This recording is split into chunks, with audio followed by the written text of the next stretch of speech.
الحمد لله رب العالمين والصلاة والسلام على سيد الأنبياء والمرسلين أما بعد أعوذ بالله من الشيطان الرجيم بسم الله الرحمن الرحيم قل يا عبادي الذين أسرفوا على أنفسهم لا تقنطوا من رحمة الله إن الله يغفر الذنوب جميعا إنه هو الغفور الرحيم صدق الله العظيم. عن ابی موسیٰ الاشعری رضی اللہ تعالی عنہ عن رسول اللہ صلی اللہ علیہ وسلم قال ان اللہ تبارک وتعالی لا يطلع في ليلة النصف من شعبان فيغفر جميع خلقه الا لمشرك او مشاحن رواہ ابن ماجہ. حضرات محترم، یہ شعبان کی آج 15ویں شب ہے جس کو ہم اور آپ شب برات کے نام سے جانتے ہیں.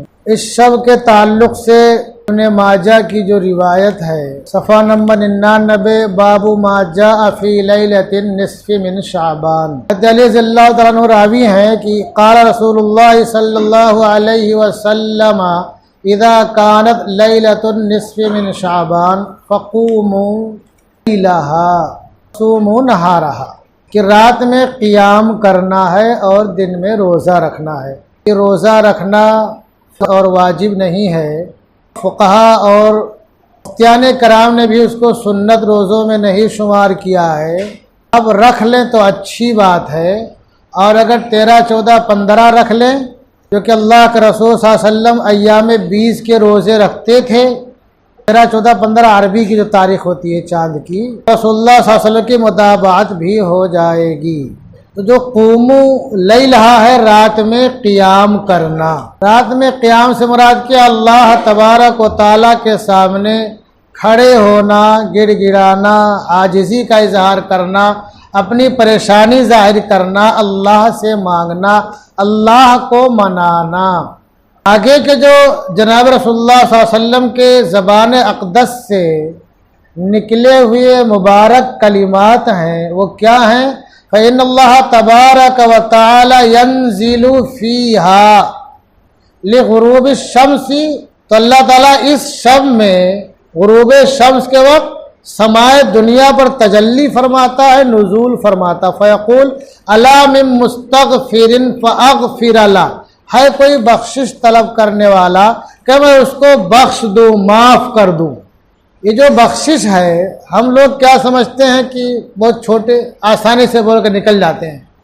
مغفرت اور بخشش ہو جائے تو بندہ مومن کے لیے اس سے بڑی مسرت اور خوشی کی بات کیا ہوگی.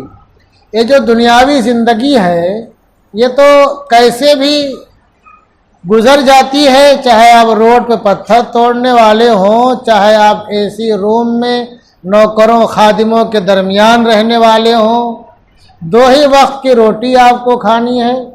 لیکن اگر بخشش کا اعلان ہو جائے، اللہ کی طرف سے مغفرت کا اعلان ہو جائے، اس کا پروانہ مل جائے تو کتنی خوش بختی اور نیک بختی ہے، خوش قسمتی ہے، مسرت و شادمانی کی بات ہے.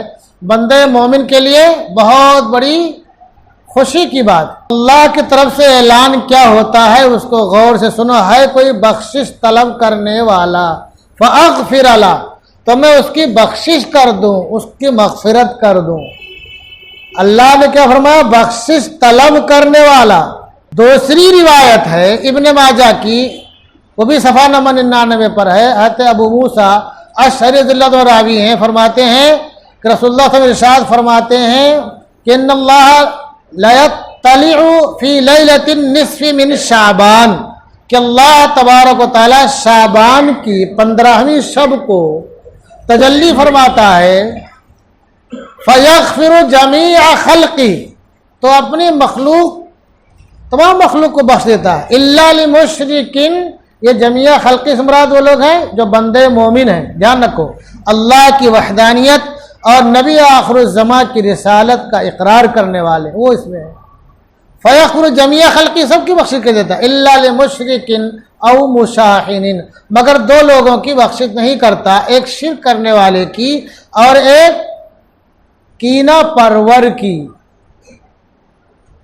تو دوسری روایت میں کہ اللہ سب کی بخشش کر دیتا ہے، اس میں بخشش طلب کرنے کے تعلق سے اللہ کے پیارے حبیب صلی اللہ علیہ وسلم نے ارشاد نہیں فرمایا، گویا کہ اللہ کی طرف سے اعلان ہوتا ہے۔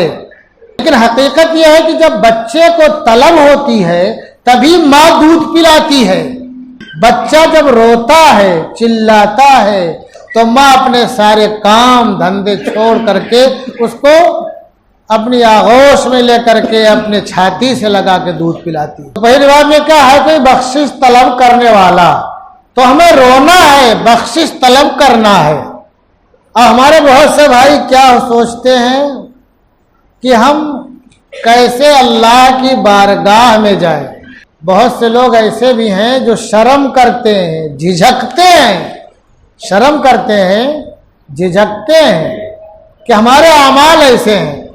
ایک شخص کے ایک صاحب کے تعلق سے معلوم پڑا کہ لڑکوں نے کہا، بھائیوں نے کہا اب حج کر کے آ جاؤ، اب کو حج کو بھیجتے ہیں۔ بولے میں کیسے حج کو جاؤں، اپنے اعمال، ان کے جو اعمال ہیں، ان کا جو اٹھنا بیٹھنا چلنا پھرنا جو کچھ بھی رہا ان کے، تو بیچارے حج کو نہیں گئے مارے شرم کے۔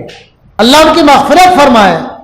ہمیں جھجکنا نہیں ہے، شرم نہیں کرنا کہ ہم کس منہ سے اللہ کے سامنے سجدہ ریز ہوں، ہم کس منہ سے اللہ سے مانگیں۔ ہمارے بہت سے ساتھی سوچتے ہیں، یہ بہت افسوس کا مقام ہے، ایسا بالکل نہیں سوچنا ہے۔ اگر تمہارے گناہ سمندر کے جھاگ کے برابر ہے، پہاڑ کے برابر ہے، تبھی اللہ کی رحمت سے نا امید نہ ہو۔ ہم نے جو آیت تلاوت کی ہے وہ سورہ زمر کی آیت نمبر 53 ہے۔ وہ آیت تیسرے مرحلے میں نازل ہوئی ہے۔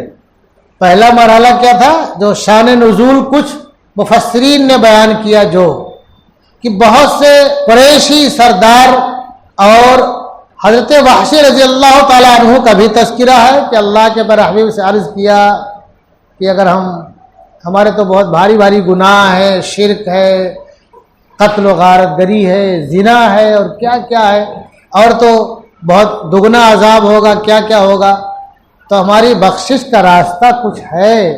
تو اللہ کی طرف سے اعلان ہوا الا من تاب وآمن وعمل صالحا فاولئک یبدل اللہ سیئاتہم حسنات۔ یہ سورہ فرقان کی آیت نمبر 70 ہے، یہ آیت نازل ہوئی۔ من تاب وآمن، کسی توبہ کر لیا، اپنے گناہوں سے ایمان لے آیا، وعمل صالحا، اور نیک کام کیا، اللہ تبارک و تعالیٰ ایسے لوگوں کے گناہوں کو اچھائی سے بدل دے گا، نیکیوں سے بدل دے گا۔ پھر جو حضرت وحشی رضی اللہ تعالیٰ عنہ نے کہا یا رسول اللہ، اس میں تو ایمان لانے کی شرط تو بات سمجھ میں آتی ہے، لیکن جو نیک کام کرنے کی بات ہے یہ تو بہت کڑی شرط ہے۔ نیک کام نہ کر سکے تو پھر ہماری بخشش نہیں ہوگی۔ ہے کوئی راستہ اگر نیک کام نہ کر سکیں تو؟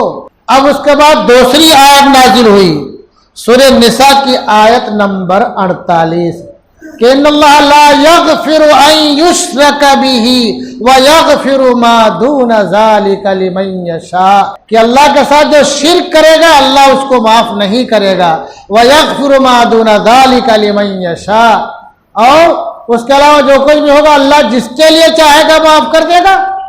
تو حضرت وحشی نے کہا کہ اللہ چاہے گا تب معاف کرے گا نا، اللہ نے نہیں معاف کیا تو؟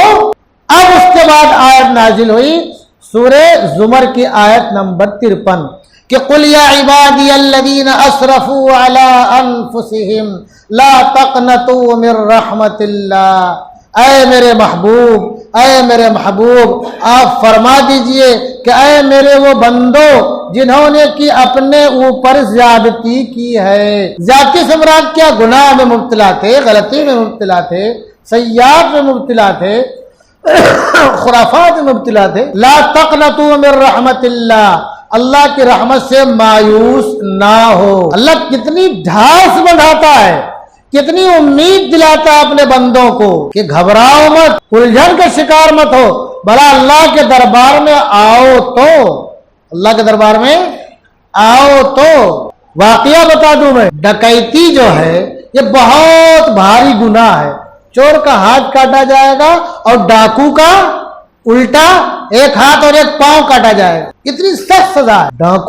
ڈاکو کے سردار نے ایک آیت سنی الم یعن للذین آمنوا ان تخشع قلوبہم لذکر اللہ، کیا لوگوں کے لیے وہ گھڑی نہیں آئی کہ ان کے دل اللہ کے ذکر کے لیے طرف متوجہ ہو جائیں، جھک جائیں، ان کے دل میں خشیت پیدا ہو جائے اللہ کے ذکر سن کر کے، اللہ کے ہو کر رہ جائیں۔ تو بہت مشہور ڈاکو کہ ان کا نام دور دور تک تھا، لوگ گھبراتے تھے، بہت بڑا جتھا بنا کے لوگ چلتے تھے، بڑا قافلہ رکھتے تھے اور دن میں سفر کرتے تھے، رات کے سفر سے بچتے تھے، اور آگے پیچھے چاروں طرف اس قافلوں میں جمع مرد ہوتے تھے اسلحہ سے لیس، کہ فلاں ڈاکوؤں کا جو سردار ہے کہیں اس کا ٹولہ مل گیا تو بس ستیہ ناش ہو جائے گا۔ لیکن یہ آیت سنی اور سننے کے بعد توبہ کی، اور ایسی توبہ کی کہ ان کا نام بڑے بزرگوں میں شمار ہوتا ہے۔ نام کیا؟ فضیل بن عیاض۔ تاریخ پڑھنا ان کی آپ زندگی، تو ہمارے نوجوان بعض دفعہ ہمارے جن لوگوں کی عمریں ہو چکی ہوتی ہیں وہ گھبراتے ہیں اللہ کے دربار میں کس منہ سے جائیں۔ ارے بھلا تم آؤ تو اللہ کے دربار میں، اللہ کہتا ہے ان اللہ یغفر الذنوب جميعا، اللہ تمام گناہوں کو معاف کر دے گا، انہ هو الغفور الرحیم، اللہ تو بخشنے والا رحم کرنے والا ہے۔ تو اللہ کی طرف سے جو ابن ماجہ کی روایت ہے، حضرت علی صلی اللہ علیہ وسلم اعلان کیا ہوتا ہے، کوئی بخشش طلب کرنے والا فاغفر له، تو میں اس کو بخش دوں، معاف کر دوں۔ تو ہماری یہ ذمہ داری بنتی ہے خالی سنے نہ، خود بھی عمل کرے، گھر والوں کو بھی، بچوں کو، اپنے دوست و احباب کو بتلائیں کہ ہم آج کی شب میں اللہ سے بخشش طلب کریں، فریادی بن کر کے، آہوزاری کے ساتھ، گڑ گڑا کر کے۔ یہ جو نفلی عبادات ہے اس کے لیے آپ قرون اولا میں جائیں گے تو آپ کو یہ نہیں ملے گا کہ لوگ جوق در جوق مسجدوں میں آ کر کے نفلی عبادات کرتے ہو۔ لوگ نفلی عبادات اپنے گھروں میں کرتے تھے۔ آپ گھر میں ہوں گے، تنہائی میں ہوں گے، آپ ہوں گے، آپ کا رب ہوگا، اور دروازے کی کیوار بند ہوگی، آپ روئیں گے، گڑ گڑائیں گے، اللہ کے سامنے عاجزی کا اظہار کریں گے، آپ کو جس طریقے سے جیسے مانگنا ہے اپنی بات کہنی آپ کہہ لیں گے۔ اور جب مجمع میں ہوں گے، لوگوں کے بیچ میں ہوں گے، تو آپ وہ ڈھیر ساری باتیں جو تنہائی میں کہہ سکتے تھے آپ مجمع میں نہیں کہہ سکتے ہیں۔ تو سب سے پہلی چیز کیا؟ اللہ سے بخشش طلب کرنا، خود اور اپنے گھر والوں کو بھی ترغیب دینا، بیوی بچوں کو اور دوستوں احباب کو، جاننے سننے والوں کو، تاکہ جنت میں سب ساتھی میں رہو نا بھائی، دوست احباب بھی ساتھ میں رہیں، اور حوض کوثر پر جام کوثر جناب رسول اللہ صلی اللہ علیہ وسلم کے دست اقدس سے سب لوگ ایک ساتھ میں نوش فرماؤ تاکہ تمہاری خوشی دوبالا ہو جائے۔ تو سب کو بتاؤ، کہو۔ آگے کے جو کلمات طیبات ہیں وہ کیا ہے؟ الا مسترزق فارزق له، ہے کوئی روزی طلب کرنے والا؟ آج لوگ پہنچتے مولانا دھندا مدہ ہے، کاروبار مدہ ہے، ایسا ہے ویسا ہے، یقیناً مدی ہے، لیکن ہمارے بہت سے بھائی ناشکرے بھی ہیں جن کے مہینے کی آمدنی 5 لاکھ ہوتی تھی، اگر آمدنی 3 لاکھ ہو گئی، 2.5 لاکھ ہو گئی تو کیا بولتے ہیں؟ بڑا نقصان، بڑا خسارے میں چل رہے ہیں۔ ارے اللہ کا شکر ادا کرو کہ 5 ملتا ہے، کبھی 2.5 تو دے رہا ہے تم کو، اتنے خراب حالات میں، رستاخیز حالات میں، تو یہ ناشکری ہے۔ تو اللہ سے کیا مانگو؟ روزی۔ اللہ کیا ہے کوئی روزی طلب کرنے والا؟ تو ذرا سا کچھ ہوگا لوگ کہ مولانا کے پاس جائیں گے، عامل کے پاس جائیں گے، بابا کے پاس جائیں گے، اور کہاں کہاں جائیں گے پتہ نہیں، لیکن جہاں ڈپو ہے، روزی دینے کا ڈپو جہاں ہے، جہاں خزانہ ہے، جس کے ایک اشارے پر روزی کے دہانے کھل سکتے ہیں، اس کے پاس نہیں آئیں گے، اس کے پاس نہیں آئیں گے، نہ اس سے فریاد کریں گے، نہ اس سے مانگیں گے، ادھر ادھر چکر کاٹیں گے، جو کچھ اور رکھا تھا گھر میں بچت کر کے وہ بھی برباد کر دیں گے بابا لوگوں کو دے کر کے۔ بہت کم نیک و صالح لوگ ہیں جو روپیہ پیسہ نہیں لیتے ہیں، دھیان رکھو، ورنہ سب وصول لیتے ہیں۔ اور باباؤں کی تو ویڈیو جو آتی ہے بعض دفعہ، ایسے ایسے بابا جی کو کلمہ تک نہیں یاد ہے، ثنا تک نہیں یاد ہے، یہ پتہ نہیں فجر میں کئی رکعت ہے، عجیب بات ہے، پھر بھی ہمارے لوگ پہنچ جاتے ہیں۔ تو جہاں چابی ہے روزی کی وہاں نہیں جاتے ہیں کہ اس سے کہیں، اس کے سامنے روئیں اور گڑ گڑائیں۔ اور بہت سے طریقے بھی اللہ کے برحمت نے کیا ارشاد فرمایا، سن لو مسلمانوں، ترغیب و ترہیب کی روایت ہے، نوم الصبح یمنع الرزق، ہم کیا کریں گے؟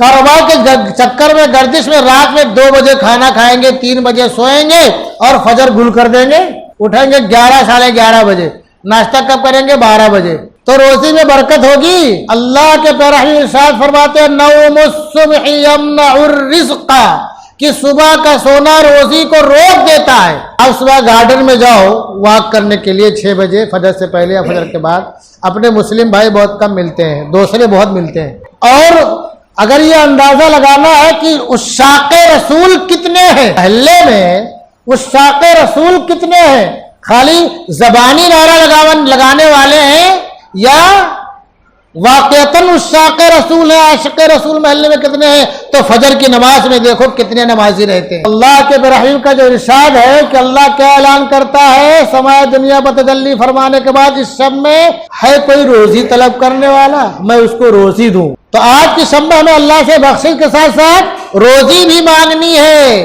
رزق میں کشادگی فراخی مانگنی ہے، اور اس کے ساتھ ساتھ یہ بھی مانگنا ہے کہ اللہ تو ہمیں دے تو خرچ کرنے والا بھی بنا، ورنہ بہت سے لوگوں کے بہت مال ہوتا ہے مر جاتے ہیں، بعض دفعہ ان کے روپیوں میں دیمک کھا جاتی ہے، اور بعض دفعہ وہ نوٹ بندی ہو گئی تو ڈیٹ ایکسپائر ہو گیا، گیا کام۔ کچھ لوگوں نے ایک واقعہ بتایا کہ فلاں آدمی فلاں سیٹ تھے، چلے جاؤ تو بیٹھنے کے لیے برابر کرسی نہیں، لیکن کتنے گالے کتنی دکانیں کتنے پلاٹس پڑے تھے ان کے، اور دنیا سے چلے گئے۔ ارے خرچ کرو، دھیان رکھو اس بات کو کہ جو خرچ کرتا ہے تو کبھی اس میں گھٹتا نہیں ہے، اور جو خرچ نہیں کرتا ہے ایک دن ایسا آتا ہے کہ اس میں خسارہ ہونے تو ٹوٹا ہونے لگتا ہے۔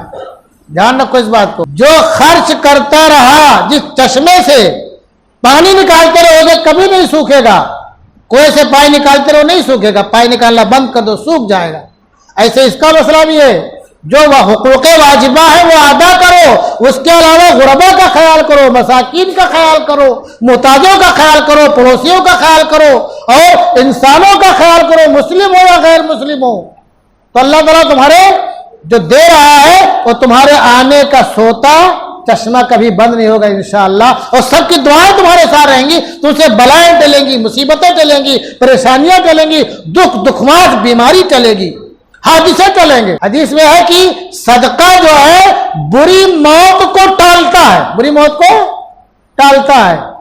ہم کیا کریں گے؟ صدقہ نہیں کریں گے۔